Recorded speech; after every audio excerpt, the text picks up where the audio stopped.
This Feeling by LeilahMoon. Read by Ella Max Mabella. Chapter 11. Fifth year, here we come. Hermione's heart was pounding as she and Ron walked quietly towards the prefect carriage on the Hogwarts Express. She didn't know whether Draco would be in there, but considered it a likely possibility. She had said that she would send an owl over the summer, but that hadn't happened. Every time she tried to put pen to parchment, her words would dry up. There was hardly anything she could tell him without lying. What if the letters were intercepted by someone at the manor? And if any of the order knew she was writing to a Malfoy, let alone giving information about what was going on, would they think her a spy? That thought made her chest feel hollow. It was the first time she truly allowed herself to acknowledge the gaping distance between her own ideologies and those of Draco's family.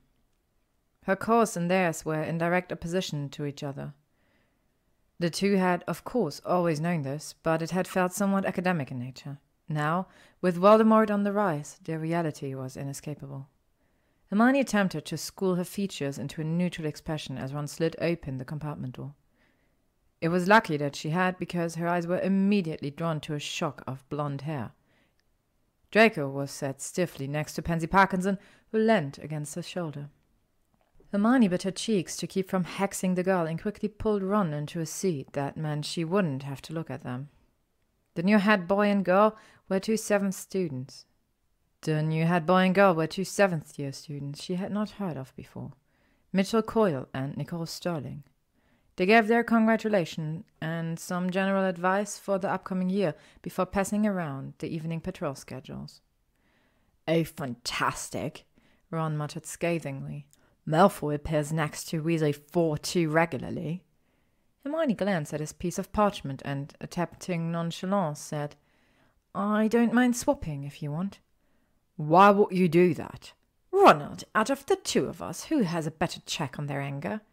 He scowled and muttered something along the lines of, "You slept, Malfoy." "Do you want me to switch with you or not?" "Yes, please. Hermione, you're the best." "What was that?" Hermione demanded as she stalked towards Draco in the library. It was the day after the sorting hat had given its warning, and she was starting to wonder if she had been wrong to tell Ron she had better control over her anger than he did. "What was what?" Draco replied, sounding equally as annoyed. "Oh, I don't know. Parkinson." "What was I supposed to do? Shove her off me?" "Yes, Draco, that's exactly what you should have done." He glowered at her. "Like you weren't holding on to Weasley and whispering sweet nothings in each other's ears." Hermione looked at him incredulously, so he continued, "Oh, Hermione, you're the best." She shuddered at the new nickname Ron had recently selected for her. "Don't be ridiculous. We're just friends, and I'll have you know he was saying that because I offered to swap with him to be on patrol with you." "Well," he sputtered, "you didn't have to sit so close to him." "At least his hat wasn't resting on my shoulder." They glared silently at each other. Hermione was surprised that it was Draco who broke first. He seemed subdued as he ran a hand through his hair and murmured, "Why didn't you write to me?" "Oh," she said, looking at him sadly. "I didn't know what to say. If my letter had fallen into the wrong hands." He sighed. "That was probably the right decision. We shouldn't have even thought about risking it." "I missed you every day." Draco looked at her properly for the first time and his eyes blazed.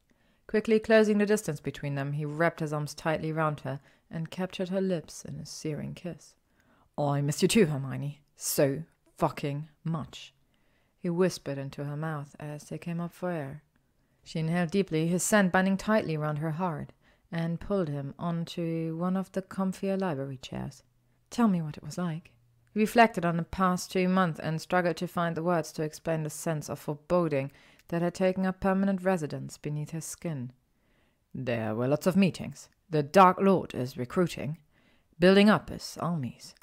I don't think it's any coincidence that myself, not Crabbe and Goyle were summoned at various points.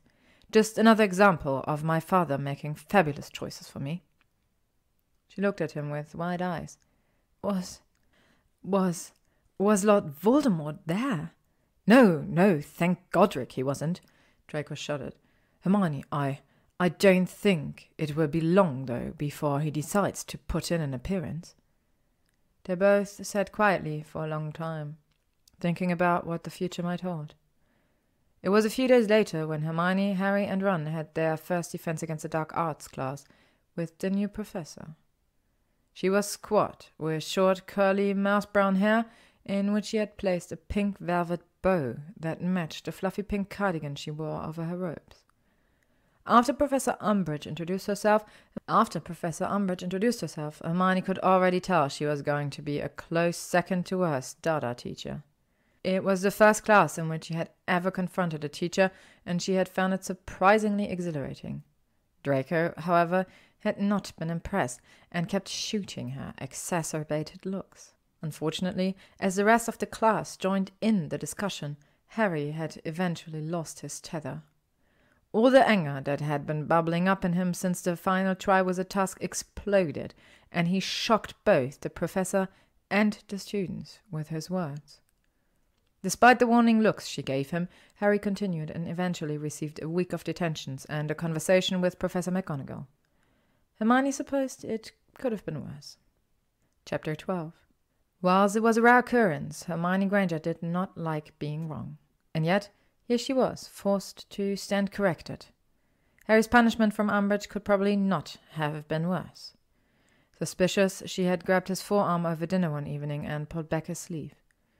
Carved into his skin, as though traced there by a scalpel, were 5 inflamed red words. Hermione stared and, feeling sick, released him. "I thought you said she was just giving you lines." Harry hesitated, but told her the truth about the hours he had been spending in Umbridge's office. "That old toad!" she cried. "This is completely wrong. You have to go and say something to Professor McGonagall, Harry." "No," he said at once. "I'm not giving her the satisfaction of knowing she's got to me." "Got to you? You can't let her get away with this." Harry shook his head. "We don't know how much power McGonagall actually got over her, do we?" "Dumbledore, then tell Dumbledore." "No," he replied empathetically. Hermione was surprised at his flat refusal. She wasn't sure what could have happened to cause Harry not to want to seek support from the headmaster. "Why not?" she asked. "He's got enough on his mind," he said. "I have to go. I'll see you both later." She watched him go before turning to look worriedly at Ron. He shrugged, not knowing what to do either. Things continued to go from bad to worse after Umbridge was made High Inquisitor and given the power to inspect other teachers. Hermione had just stormed out of the Dada classroom, rage clouding her vision. She didn't realize, therefore, that someone was walking very closely behind her. "Granger," Draco muttered. "Second classroom on the left. Go in there." He didn't witness her impressive scowl as he glanced briefly around the corridor before slipping in behind her. She was breathing fast, and her eyes were very bright. "I can't believe this! It's outrageous!" "You have to stop goading Umbridge, Hermione," Draco implored. "Based on what I've heard, she is not someone you want to mess with." "What? I had read the whole book, and I did disagree with the author. I was perfectly within my right to seek a discussion with her." Not for the first time, Draco wondered what it might be like to have an easy life. He tried a different tact. "Not that I'm disagreeable to Potter receiving numerous detentions. I'm surprised that you would wish that upon him." "It's not my fault." "Well, you didn't help matters." "And what about you, Draco? Why were you criticizing Hagrid to her earlier?" She glowered. "I thought we'd gotten past the Buckbeak issue."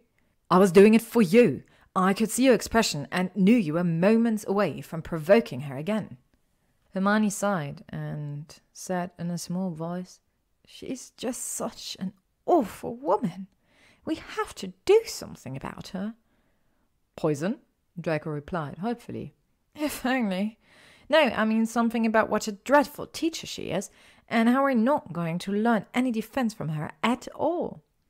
"There's nothing we can do." "Well, you're not going to like this, but," she said, pretending to ignore Draco as he grit his teeth, "I was thinking maybe the time has come when we should just do it ourselves. I was thinking of asking Harry to start teaching a group of us." "You can't be serious." Why not? He could show us different spells and correct us if we're going wrong. Draco looked at her incredulously. He was tense as he said, "There are innumerable things that could go wrong, Granger. I imagine Umbridge would be strongly against such an endeavour. Who knows how she might punish you?" Hermione shifted uncomfortably as he continued. "It's also completely unsafe. You can't have a load of untrained witches and wizards running around doing new spells. What if someone hits you with something and you get hurt? The whole point of us being so secretive is to keep you safe. And now here you are, throwing yourself into ridiculous situations yet again." She squared her shoulders.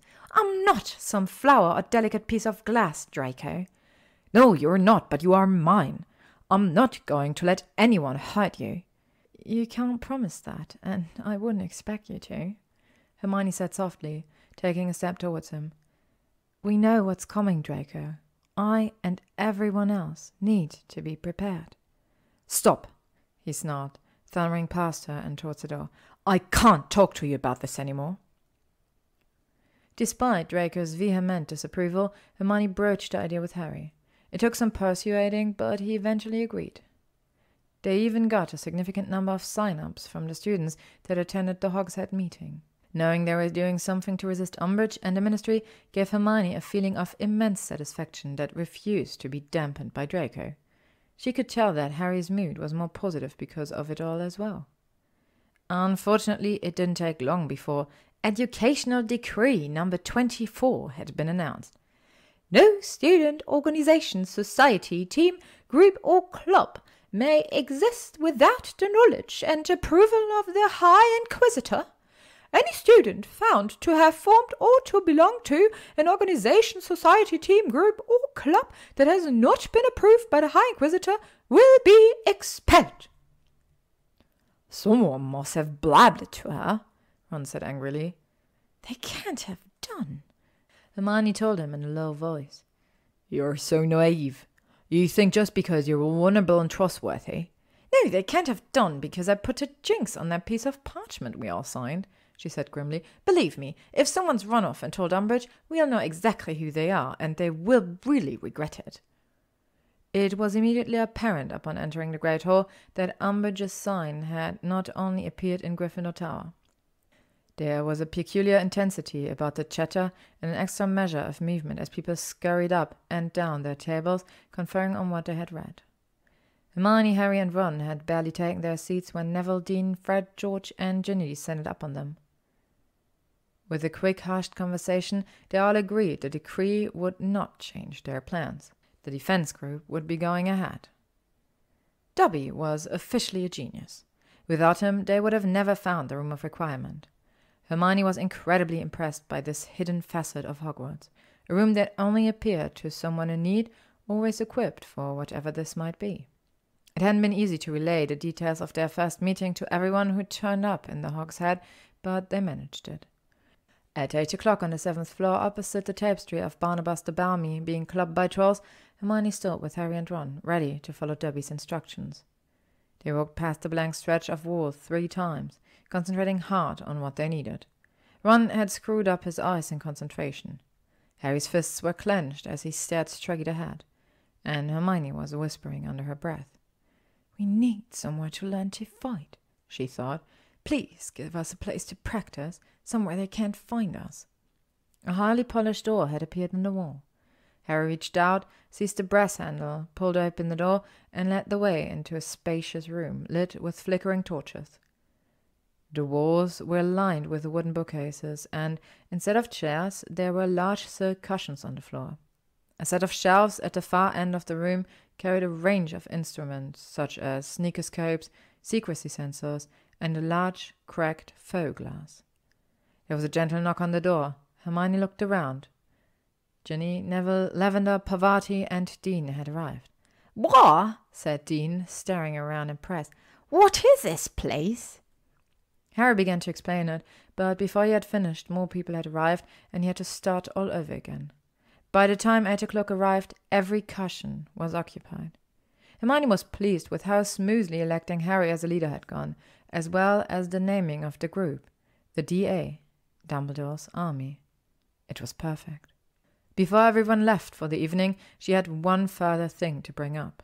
As Harry handed each student a fake galleon, Hermione started talking. "You see the numerals around the edge of the coins?" she said, holding one up for examination. It gleamed fat and yellow in the light from the torches. "On real galleons, that's just a serial number referring to the goblin who cast the coin. On these fake ones, though, the number will change to reflect the time and date of the next meeting. The coin will grow hot when the date changes, so if you're carrying them in a pocket, you'll be able to feel them. We take one each, and when Harry sets the date of the next meeting, he'll change the number of his coin, and because I've put a protean charm on them, they'll all change to mimic his." Hermione had initially become interested in mastering the protean charm as a way of providing her and Draco with an easy communication channel. However, it had now also turned out to be an ideal way of keeping in touch with other DA members. There was a silence as everyone in the room stared at her with awe. She blushed and gestured at Harry to finish up the meeting. To be continued. Thank you for listening to today's chapters of This Feeling by LeilahMoon, read by LeilahMoon. If you would like to stay up to date on upcoming chapters and stories, you can follow me on YouTube, Spotify, AO3, Instagram, or Tumblr.